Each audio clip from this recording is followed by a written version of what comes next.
पहली सुख निरोगी काया।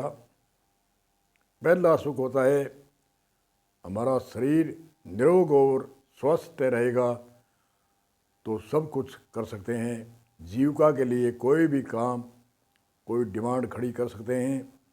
बच्चे विद्यार्थी स्वास्थ्य होता है, वह विद्या पढ़ सकता है, अनेक तरह की डिग्रियां प्राप्त कर सकता है। जो स्वस्थ मनुष्य का शरीर नहीं होता। 7 सुख मुख्य है, उनमें से पहला सुख निरोगी काया। तो निरोगी काया रखने के लिए हमारे दिनचर्या को बदलना, हमारे स्वास्थ्य का ध्यान रखना।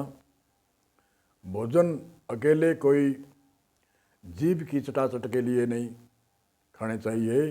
हमारे शरीर में स्वास्थ्य कैसे देगा?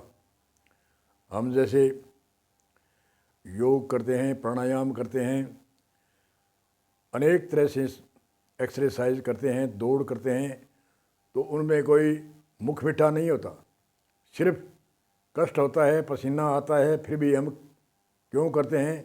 कि हमारा शरीर का स्वास्थ्य अच्छा हो। इसीलिए भोजन पानी के लिए भी हमारे स्वास्थ्य का ध्यान रखना। पहले प्रथम तो शाम को कूड़ा दांतल करके सोना और सुबह उठते ही 1.25 लीटर के लगभग गुनगुना जल पीना। 1-2 दिन कष्ट होगा, धीरे धीरे करके बढ़ा लो। 1-1.25 लीटर जल पीने से हमारे शरीर के अंदर अनेक जगह जल है।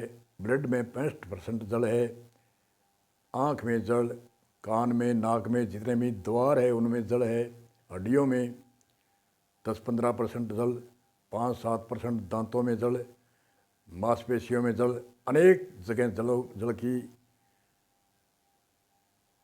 ज़रूरत है। और रात में हम जो 8-10 घंटा रात को जल नहीं पीते, तो सुबह ही जल पीने से सुबह तिस नहीं लगती, प्यास नहीं लगती। परंतु वो जैसे हम बीमारी के लिए दवाइयाँ लेते हैं मजबूरी के कारण, वैसे मजबूरी के कारण जल 1.25 लीटर पियो। कई दिन पीने के बाद में एक आदत बन जाएगी। और 1.25 लीटर जल पीने से 5-7-10 दिन पेशाब के दस्त लगते हैं, कोई हर्ज की बात को नहीं। वो बड़ी आंत साफ होती है, किडनी साफ होती है, पित्त की थैली साफ होती है और ब्लड को पूरा जल मिलता है। इसलिए जल की पूर्ति होनी चाहिए।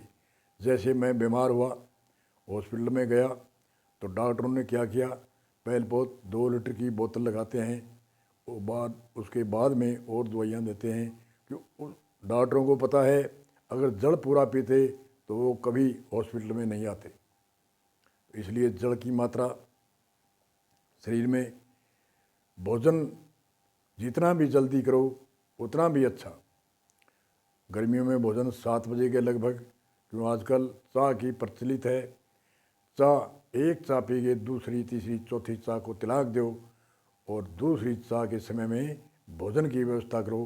5-7-10 दिन, 20 दिन थोड़ा अनोखा लगेगा कि हम भोजन 12 बजे करते थे, आज सुबह कैसे। कई दिनों के बाद धीरे धीरे अपने आप ही भूख लगने लगेगी। और सुबह जितना भी जल्दी भोजन करता है, भारी भोजन करो तो सुबह करो। घी दूध जितना भी खाना है वह भारी सामान सुबह के भोजन में करो। पलाथी मार के चबा चबा कर भोजन करना। चबा चबा कर भोजन करने से मुख की लार जाती है अंदर, और चबाने से भोजन का पाचन तंत्र बड़ा, एक एक कण कण आपके काम में आएगा और बीमारी भी पैदा नहीं होगी। बीमारी पैदा इसलिए होती है, भोजन पचता नहीं है, वो सड़ता है और सड़ने से दूषित खून बनता है। उससे हार्ट की बीमारी, कोलेस्ट्रॉल की बीमारी, गठिया की बीमारी, शुगर की बीमारी आदि आदि अनेक जितनी भी बीमारी है सिर्फ पाचन तंत्र बिगड़ने से ही होती है। चाहे नाड़ी की ब्लॉक हो, चाहे कमर दर्द का ब्लॉकिंग हो, चाहे हार्ट की ब्लॉकिंग हो, चाहे कोई भी शरीर में जितनी भी बीमारियां हैं, ये भोजन पचेगी तो नहीं होगी।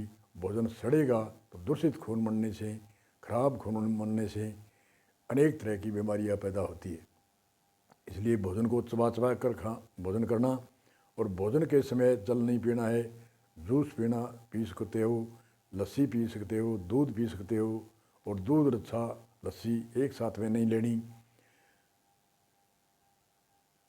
और दोपहर तक 12-1 बजे तक लस्सी या दूध दही ले सकते हैं। खटाई का कोई भी सामान है वो 12 बजे 1 बजे के आसपास है। और 12 बजे भोजन करो, फुल दाप के भोजन, सुबह का भोजन, भरपेट भोजन। और शाम को ऑटोमेटिकली भूख कम लगेगी।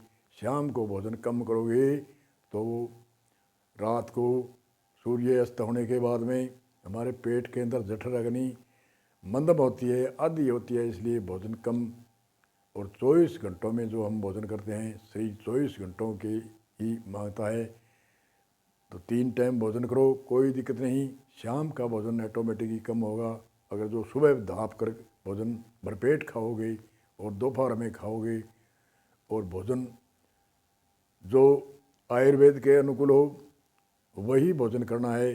जैसे मैदे की बारीक आटा आदि आदि, कई दिनों का बेसन या मोल आटा लाकर हम खाते हैं, जो 5-4 महीनों का थैलियों में पैकिंग है। वह 5-4 महीनों या 6-6 महीनों की पैकिंग है, उसको खाते हैं। और बारीक आटा जो मैदे की भांति हम खाते हैं, उससे हमारा आंतों में जमता है। और आंतों में जमने के बाद में अनेक तरह की बीमारियां, कब्जी आदि बीमारियां होती है। इसलिए स्वास्थ्य की ध्यान रखनी। बीमारी 95% बीमारी गैट से नहीं आती, गैट में होकर आई है। सिर्फ अपनी कमियों के कारण ही बीमारियां पैदा होती है। 15% बीमारी स्वाभाविक होती है। 85% बीमारी हमारी कमियों से, हमारी खान पान के बदलाव से, हम कोई ध्यान नहीं रखते, खाने पीने की लापरवाही करते हैं। इसलिए प्रसन्न चित्त होकर भोजन करना, कोई चिंता टेंशन नहीं होनी चाहिए, कोई टेलीविज़न मोबाइल नहीं देखना चाहिए, कोई हाथ पैर धोगे, परमात्मा का ध्यान करके और एकदम प्रसन्न चित्त होगे भोजन करेगा, वह भोजन 100% पचेगा। ये गारंटी शुदा बात है। बोलो परमात्मा श्री सतगुरु भगवान की जय हो।